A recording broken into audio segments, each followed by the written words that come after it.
भारतीय राजनीति परिवारवाद से अछूती नहीं है। मान्यवर कांशीराम साहब ने इसी के खिलाफ बिजगुल बजाकर कांग्रेस पार्टी के खिलाफ एक मोर्चा खड़ा किया था।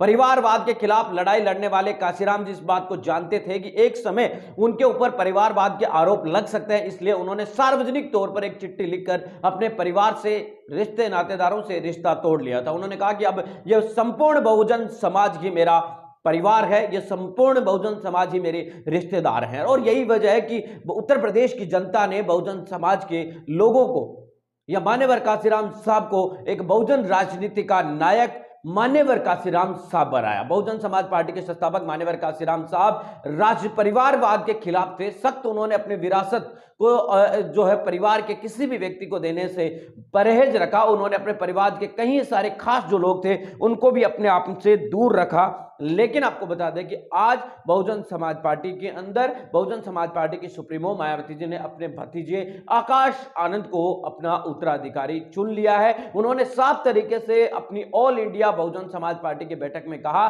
कि बहुजन समाज पार्टी के अंदर अब आगे का जो नेता होगा, अब जो आपको बता दें कि लीडरशिप होगी वो आकाश आनंद की होगी। हालांकि अभी भी जो मोहर है वो बीएसपी अध्यक्ष मायावती जी लगाएगी, लेकिन उन्होंने ये साफ तरीके से उत्तराधिकारी शब्द का इस्तेमाल किया कि मेरे बाद उत्तराधिकारी आकाश आनंद ही होंगे। आकाश आनंद आपको बता दें कि बताया जाता है कि विदेश में पले बड़े हैं और भारत की राजनीति में वो पिछले 4-5 साल से सक्रिय हैं, लेकिन अभी तक आकाश आनंद कहीं भी करिश्मा नहीं दिखा पाए। और हाल फिलहाल की अगर उनकी एक्टिविटियां देखें तो भी वो आपको बता दें कि उनकी जो पॉलिटिक्स है वो कहीं भी आपको बता दें कि इस प्रभावित करने वाली नजर नहीं आती। आगे किस तरीके का काम करते हैं ये तो भविष्य के गर्भ में छुपा हुआ है। लेकिन आज हम यहां पर सवाल यह है कि क्या बीएसपी अध्यक्ष मायावती जी ने एक नेता चुना बहुजन समाज के लिए या फिर केवल बसपा के लिए उत्तराधिकारी चुना? यहां का जवाब एक ही होगा कि नेता हमेशा जनता के बीच से चुना जाता है, चाहे वो किसी परिवार से आता हो, चाहे फिर आपको बता दें कि किसी वो वंश से आता हो, लेकिन नेता का चयन,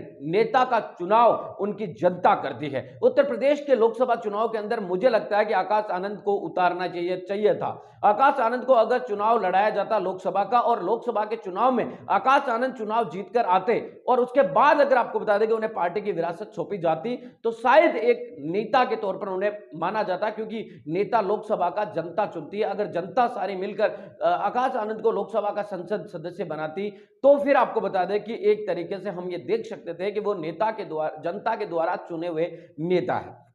लेकिन यहां पर बसपा सुप्रीमो मायावती जी ने उत्तराधिकारी चुना है और वो भी केवल अपने बीएसपी के जो पदाधिकारी हैं उनके सामने, ना कि जनता के सामने, यानी बहुजन समाज के सामने भी नहीं। तो कुल मिलाकर बात साफ है कि आकाश आनंद केवल बहुजन समाज पार्टी के उत्तराधिकारी हैं, बहुजन समाज पार्टी के उत्तराधिकारी हैं। और उत्तराधिकारी आप सभी जानते हैं कि उत्तराधिकारी का काम जो है राजतंत्र में चला करता था। राजतंत्र के अंदर उत्तराधिकारी राजा के बाद चुने जाते थे, लेकिन अब आपको बता दें कि ये राजनीति के अंदर भी होता आया है। इसमें कोई बड़ी बात नहीं है। कांग्रेस पार्टी से लेकर समाजवादी पार्टी, लालू प्रसाद यादव की पार्टी, तमाम देश की जो अलग अलग राजनीतिक पार्टियां हैं उनके अंदर भी इस तरीके के जो है चले एक तरीके से आपको बता दें कि परिवार की विरासत उन्हें भी मिली है। लेकिन कुल मिलाकर बात साफ है कि बहुजन राजनीति यानी मान्यवर कांशीराम साहब की जो राजनीति थी वो परिवारवाद के सख्त खिलाफ थी। और बीएसपी सुप्रीमो मायावती जी के खुद के पुराने भाषण अगर आप उठाकर सुनेंगे तो वो यही कहेंगे कि मेरे परिवार से कभी भी मेरा उत्तराधिकारी नहीं चुना जाएगा।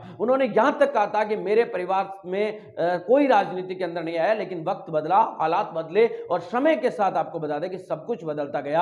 आज उत्तर प्रदेश में कभी उत्तर प्रदेश की राजनीति में दखल देने वाली बहुजन समाज पार्टी अब एक सीट पर सिमट गई है। अगर उत्तर प्रदेश की राजनीति की बात करें तो अब उत्तर प्रदेश में कोई भी ऐसी राजनीतिक पार्टी नहीं है और खास तौर से छोटे दल तो बिल्कुल भी नहीं है जिनमें परिवारवाद की राजनीति नहीं है। मिलेंगे कृष्ण वीडियो नई अपडेटों के साथ। अब तक आपसे लेते विदा, लाइक कीजिए, कमेंट कीजिए और शेयर